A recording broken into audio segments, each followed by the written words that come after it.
This is the book of Matthew, chapter 24, verse 3. It says, and as he sat upon the Mount of Olives, the disciples came unto him privately, saying, tell us, when shall these things be? And what shall be the sign of thy coming and the end of the world? And Yahushua answered and said unto them, take heed that no man deceive you, for many shall come in my name, saying, I am Christ, the anointed, the Messiah, and shall deceive many. I want to start off by giving all praises. Let me say Barakatah Yahweh, Barakatah Yahushai, Barakatah Yahweh, Barakatah Yahushai, Barakatah Yahweh, Barakatah Yahushai, Call Halal La Yahweh, Bahashim Yahushai, Bahashim Rakha Kodash. Double honors to my apostles, elder bishops here in Great Millstone who rule well. Salutations to the Lord's hopeful elect scattered abroad. I'm the brother Taz of War from the GMS New Jersey camp, and just here to do another lesson, all right, in hopes to edify those of the hopeful elect. Matthew 24 popped up in my mind as I got in the car to take this ride, and I wanted to touch on, you know, the verses where really Noah, when Yahushua spoke about how the end is going to be compared to like the times of Noah. And that's where I really wanted to go, but the Lord had it where I start at the very top. All right, not at verse 1, but verse 3. I advise brothers and you few sisters to read the chapter. If you haven't, if you new, you know, you brothers and sisters that have been around, you know I'm just singing a song. All right, this song must be sung until Yahushua come deliver his own very elect. All right. So Yahushua told the disciples, he said, look, they asked him, they said, when shall these things be? And what shall be the sign of thou coming in the end of the world? And the end of the world, let me go into it. Let me just check. And I already know what it means, right? That word world there, right, goes into the Greek word eon, which represents a rulership and an age. Now, in most of the government churches, the people that are in those government churches, you blind Israelites, right, and even the heathens that take up our book, when they see that, they think that the whole world is going to end. No, the whole world is not going to end. When you look up that word world, it goes into the Greek word eon, which means a rulership or age. All right, and the rulership and age that we're in, that timeline, is the end of Esau's kingdom. We've been ruling, all right, or let's say we've been in his timeline since he came into power. All right, starting with the Greeks, the Romans, then he fell, right? Then we ruled Europe. Then he came back into power and gained great power through the Borgias, all right? And so on, they've been ruling. So we at the end, and it's the same thing that goes toward when you understand Daniel's dream. All right, the end of the feet, when Yahushua is that rock that's going to break that statue. It showed all of the dynasties and the great kingdoms, great wicked kingdoms that rule, and Yahushua is that rock that's coming to establish the righteousness of Jacob. Remember, Yahushua, who the world ignorantly calls JC, he was a Hebrew Israelite from the tribe of Judah. He was a Hebrew Israelite from the tribe of Judah. He spoke Hebrew, his custom was Hebrew, and his people were Hebrew Israelites. Why is they Israelites? Because Jacob's name was changed to Israel after wrestling the angel. Let's keep these things in mind. A lot of people don't even know that. All right, but they argue with us about the scriptures, but they don't know the scriptures.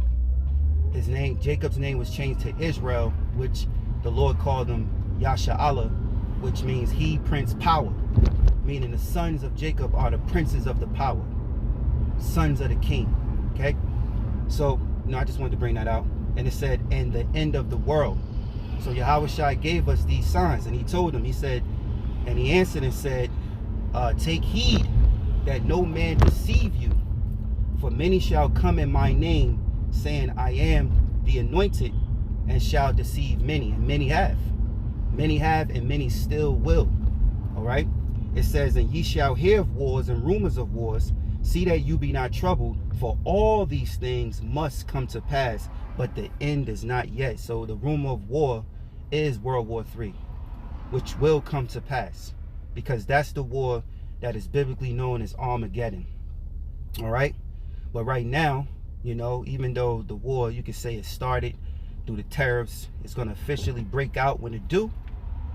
But the Lord have prophecies still to fulfill, which is the M-O-T to the B, the mark of the beast, which is the micro C-hip.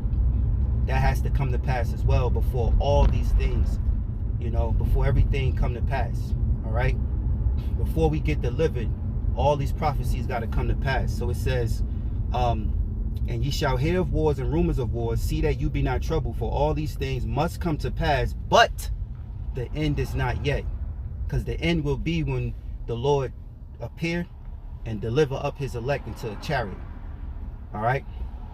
It says, and ye shall hear, well, we read that. It says, for nation shall rise against nation, and kingdom against kingdom, and there shall be famines and pestilences and earthquakes in diverse places. Now, early this morning, I was checking out the Full Spectrum, and he mentioned in one of his latest videos today, with updates of the current events that was going on, he mentioned how because of these tariffs are going to lead to a famine. And why? Because most of the meat companies, right? I think he said China holds a lot to do with our meat companies. So it's going to be a famine on meats. He said, I think pork, beef.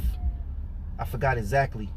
Maybe if I could find the video again, and I'll probably put it in a post-production if I can. If not, then, you know, it's just me reporting, you know, of what was said, right?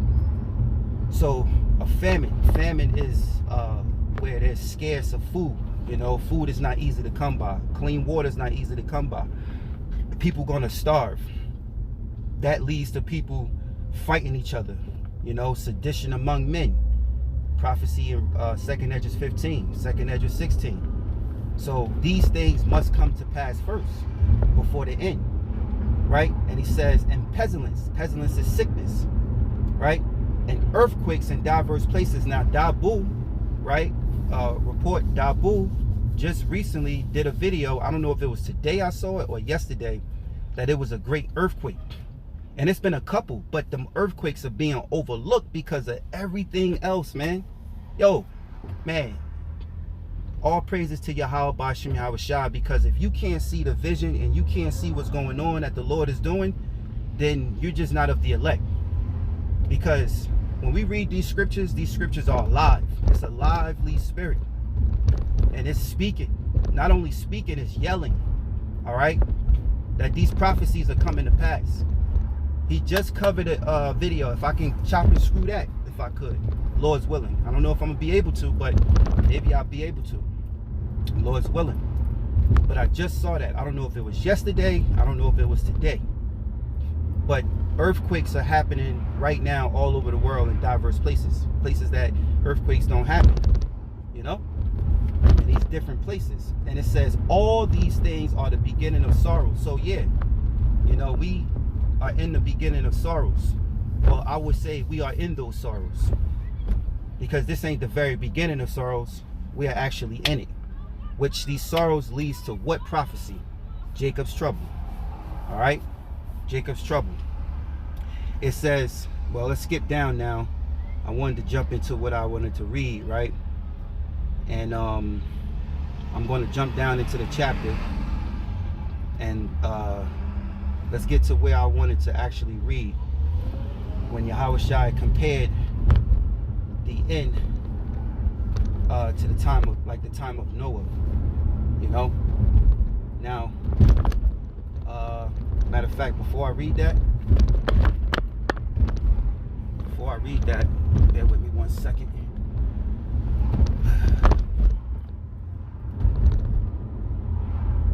All right, let's read this, the parable of the fig tree, or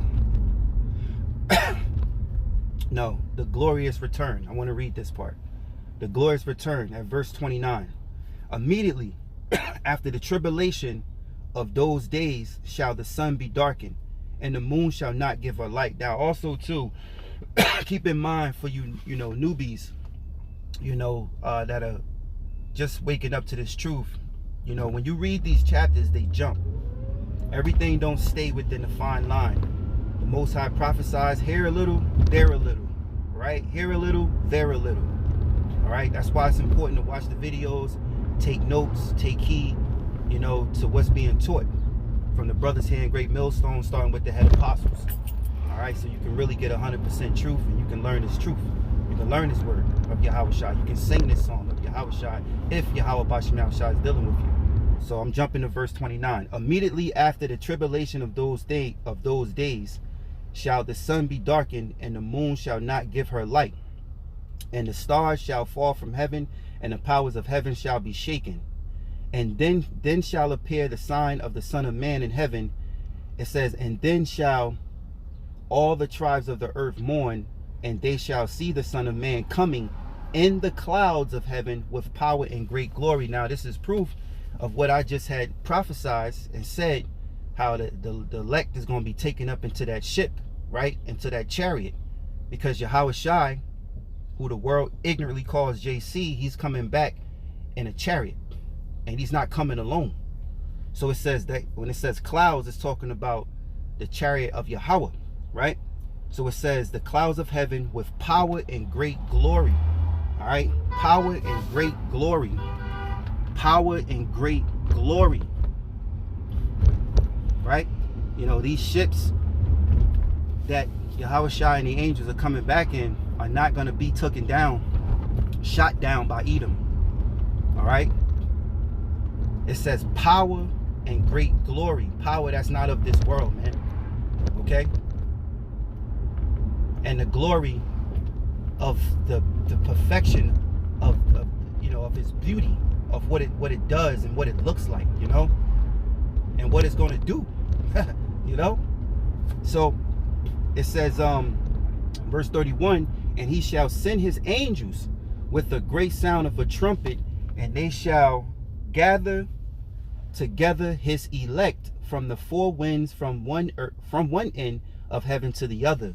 So this is the deliverance. When Yahweh Shai appear, right,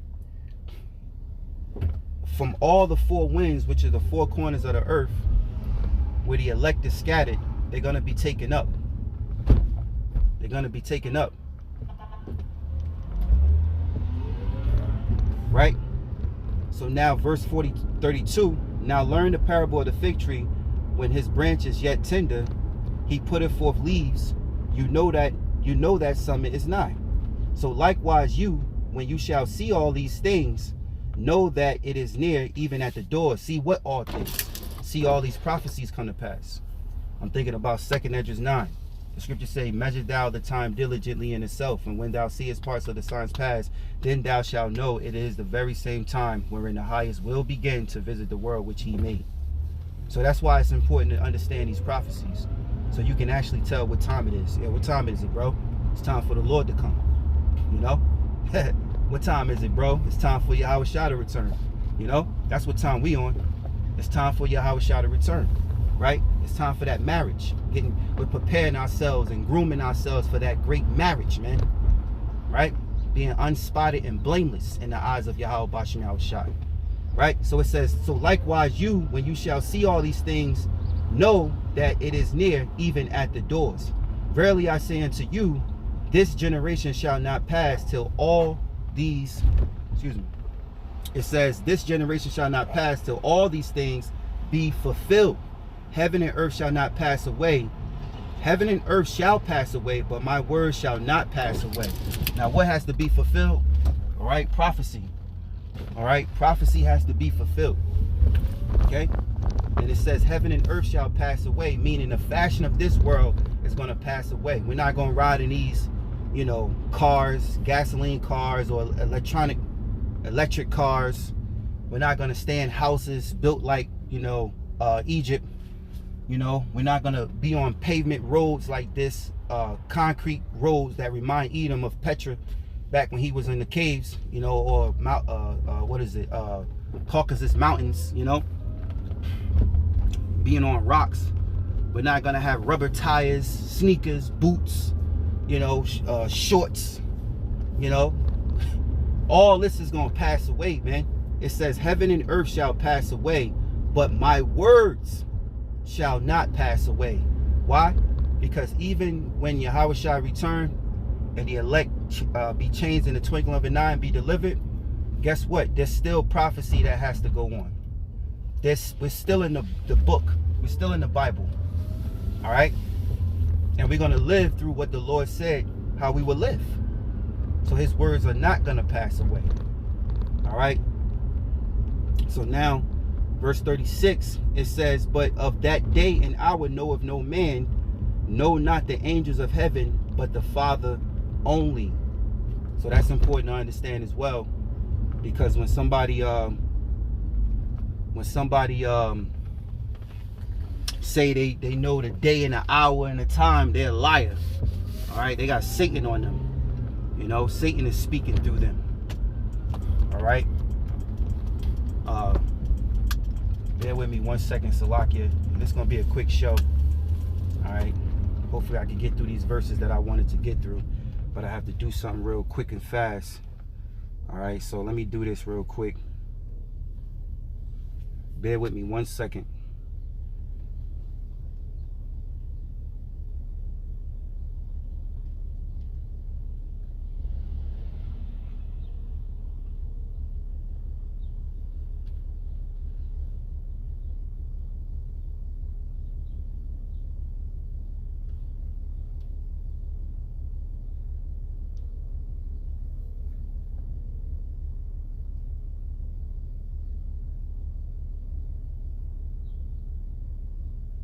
All right, there we go. Quick and fast. All right, so let me jump back. It says, verse 37, it says, but as the days of Noah were, so shall the coming of the Son of Man be. Right? Because in the time of Noah, they didn't believe Noah when he was prophesying that a flood would come. They mocked him. And that's what they're doing today to the prophets of the Lord. They're mocking. But when Yahushua appear, or when this thing break out like Jacob's trouble, then they're going to want to look for the prophets of the Lord, and they're not going to find them. All right, the scriptures say how there shall be a famine on his word, not a thirst of water, but of hearing the words of Yahweh Bashim Yahushua. All right, and also what I wanted to say, it said they shall go to and fro, looking for the men of the Lord, but they're not going to find them. So it says, for as the days that were before the flood, they were eating and drinking, marrying and giving in marriage, until the day that Noah entered into the ark. It says, and knew not until the flood came, but took them all away. So shall also the coming of the Son of Man be. Then shall two be in the field, and the one shall be taken, and the other left. Now that's very important to understand, because Yahushua is letting you know that this time, not all the Israelites going to be delivered. Like the time of when we was in Egypt, or Mizraim, when Moses was made as a god to lead the Israelites out of captivity, right? All Israel was able to leave, even though a lot of them foolish Israelites went back. But still, this time, the Lord have made it to where only the elect of the Israelites is going to be delivered. So this is why he says, there shall be two in the field, and one shall be taken, and the other left. Two women shall be grinding at the mill, one shall be taken, and the other left. One was chosen, one was not. Right? Watch therefore, for you know not what hour your Lord do come. But know this, if the good man of the house had known in what watch the thief would come, he would have watched and would have not suffered his house to be broken up. So if you was let's say aware, and you took heed and you feared Yahweh Bashim Yahushai, you wouldn't allow your house to be broken up. You will be ready for the day that the Lord return. And that's our job, to be ready, be prepared. How we prepared? We have the fear of Yahweh Bashim Yahushai. All right, we're constantly occupying in this truth each and every day. Okay. It says, you good? Yeah. It's good. It says, therefore be ye also ready, for in such an hour as you think not the Son of Man come. Who then is a faithful and wise servant, whom his Lord have made ruler over his household, to give them meat in due season. Blessed is that servant whom his Lord, when he cometh, shall find so doing. Verily I say unto you, that he shall make him ruler over all his goods. But if that evil servant shall say in his heart, my Lord delayeth his coming, and shall begin to smite the fellow servants, and to eat and drink with the drunken, the Lord of that servant shall come in a day when he looketh not for him, and in an hour that he is not aware of, and shall cut him asunder, and appoint him his portion with the hypocrites. There shall be weeping and gnashing of teeth. All right, so I just wanted to bring that out. Hopefully you're edified. It's important to stay in the spirit of Yahweh Ba'ashem Yahushai. Brothers, sisters, continue to pray without ceasing. All right, stay in the spirit. Ask the Most High to stay godly. Be of the holy and not the profane. Sirach, the 18th chapter, the Lord said he would divide the holy from the profane. And we want to be of the holy. Holy means to be set apart, which is chosen of the Most High, and profane means to be outside the temple. We want to be a part of the temple of Yahweh Ba'ashem Yahushai. So with that, I hope you was edified. I want to give all praises, honor, and glory to Yahweh Ba'ashem Yahushai, Ba'ashem Racha Kodash. Double honors to my apostles and elder bishops here in Great Millstone who rule well. Salutations to the Lord's elect.